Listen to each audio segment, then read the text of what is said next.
There's a small ache you feel when someone strikes a match in a quiet room and the smell hits before the light does. Or when you walk past a window with a single candle inside. Or when you scroll past a video of a campfire at midnight and you don't keep scrolling, you stop. Pull in your chest. The slowing of your scroll. The sudden quiet inside your head. You don't have a word for it. So you keep moving. But the ache is older than language. And your body has been waiting for it since before you had a name. Most people assume it's nostalgia, that candles are an aesthetic, that you just like fireplaces. The bonfire trip last summer was special because of the friends, not the fire. That's not quite right. And the real answer is older than your grandparents, older than your country, older than your species in its current form. Your nervous system was built, over roughly 400,000 years, around a specific evolved ritual, sitting near fire, after dark, with other humans. That ritual is now mostly gone from modern life. And your body has not gotten the memo. There's a reason your shoulders drop when you sit near a flame. There's the reason conversations get deeper after dark. And there's a reason the longing you feel has a name, even though almost no one knows it. In 2014, an archaeologist named Ruth Shahat-Gross published a paper in the Journal of Archaeological Science about a cave in Israel called Qesem. Inside that cave was a hearth, not a fire pit, a hearth, roughly 4 square meters, built and rebuilt in the exact same spot across more than 200,000 years of human occupation. From around 420,000 years ago to 200,000 years ago. Think about that for a second. 20,000 generations of human beings walking into the same dark cave, lighting a fire in the same spot, sitting in the same circle. The hearth was furniture before furniture existed. It was the living room before there were living rooms. Your great-great-grandparents sat near fire every night of their adult lives. So did theirs, and theirs.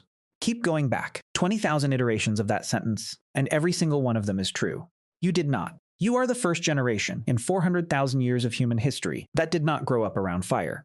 Your nervous system was shaped by something your daily life no longer contains, and it is asking for it back, quietly, constantly, in ways you don't have language for. But here's what's fascinating. In 2014, an anthropologist at the University of Alabama named Christopher Lynn ran an experiment. He recruited 226 adults across 3 studies. He sat them in front of screens. He showed them 3 conditions. A simulated fire with no sound, a simulated fire with a crackle of burning wood, and a blank control. Imagine being subject 47, sitting alone in the lab in Tuscaloosa, Alabama, staring at a fake fire on a monitor, and measurably calming down, because that is what happened. The visual fire alone with no sound barely moved the needle.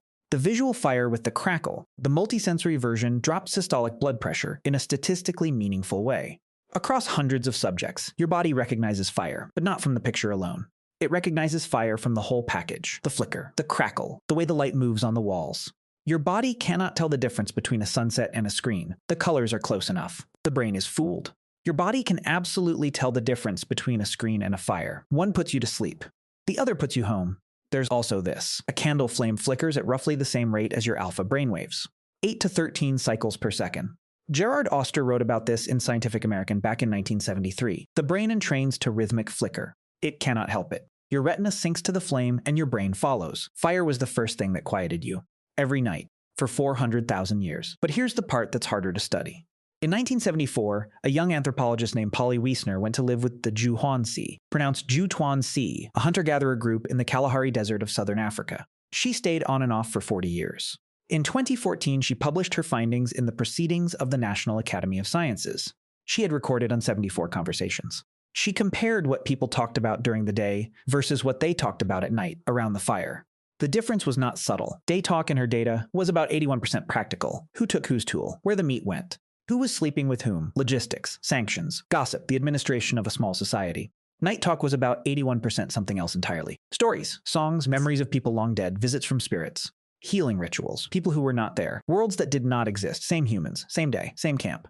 The moment the fire was lit, a switch flipped in what was sayable. Stop here, because this is the part nobody tells you. The word firelight in English is doing something none of its cousins can do. Moonlight is cold, candlelight is thin. Lamplight is small and indoor. Sunlight is daylight, public, exposing. Firelight is the only kind of light in the entire English language that is at the same time ancient, warm, and gathering. It is old enough that a human 50,000 years ago knew what firelight was. It carries heat, not just photons, but actual warmth on your skin. And you cannot, in your imagination, picture one person sitting alone in firelight. The word itself summons a circle. Other faces, other bodies. The shape of community is built into the word. And there is one thing above all that happens by firelight more than anywhere else in human life. People tell the truth. You know this. You have lived this. Think back to the last campfire you sat at. Maybe a beach. Maybe a backyard. Maybe a cabin trip you barely remember planning. Someone you had known for years said something that night you had never heard them say. Maybe it was about their father. Maybe it was about a fear they had been carrying since they were 9. Maybe it was about you. Maybe it was about themselves. And you remember it. You probably still remember it. That is not an accident. That is the firelight doing what firelight has been doing for 400,000 years. Dropping voices. Loosening jaws. Quieting the part of the mind that polices what we say. Lit from below by something that is moving but not threatening. Surrounded by faces that look softer than they look in daylight. Body decides, somewhere below thought, that this is a safe place to be honest. Nobody confesses anything important under fluorescent light. But here's where it gets complicated. Because modern science already has answers for why you feel disconnected, and they are good answers. Blue light from your phone suppresses your melatonin. Social media hijacks your dopamine. Robert Putnam wrote an entire book, Bowling Alone, about the collapse of in-person community in the late 20th century. All of this is true. All of it explains real things, but none of it explains the fire-specific pull. None of it explains why videos of fireplaces have billions of views on YouTube. None of it explains why people pay extra to sit at the table near the fireplace at a restaurant. None of it explains why nearly every spiritual tradition on earth, Sabbath candles, Diwali lamps, Catholic vigil candles, the Eternal Flames at War memorials, arrived independently at the same insight. A small flame in a dim room changes what a human being is capable of feeling. In 2006, an evolutionary anthropologist at UCLA named Daniel Fessler published a paper in the Journal of Cognition and Culture titled A Burning Desire. His argument was simple. Humans evolved to master fire in childhood. In most pre-industrial cultures, children learn to handle fire by the age of 7 or 8. Western children almost never do, so the instinct never gets satisfied. The fascination stays open, hungry, looking. Through adulthood, through your whole life. Your body isn't sick from screens, it's starving for firelight. And screens are the closest counterfeit it could find. The flicker is there, the glow is there.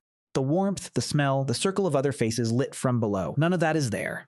Body is being shown a photograph of food and asked to be full. For 400,000 years, every human being who ever lived sat in firelight after dark, with other humans, and said things they could not say during the day. The body remembers that. The mind is forgotten. Longing in between is what gets called loneliness, burnout, restlessness, the urge to go somewhere quiet. There is a word, in a small private dictionary, for missing a past you never personally lived. It is called anemoia, pronounced anemoia, and this is what it feels like. You don't miss fire. You miss who you become in firelight. The strange thing is, the prerequisites are not gone. They are just turned off most nights. So tonight, turn off one light. Light one candle or one match, or sit by a stove with the door open. Sit with one person, or with no one. Say less than you usually do, and see what comes up. Because something will. It always does.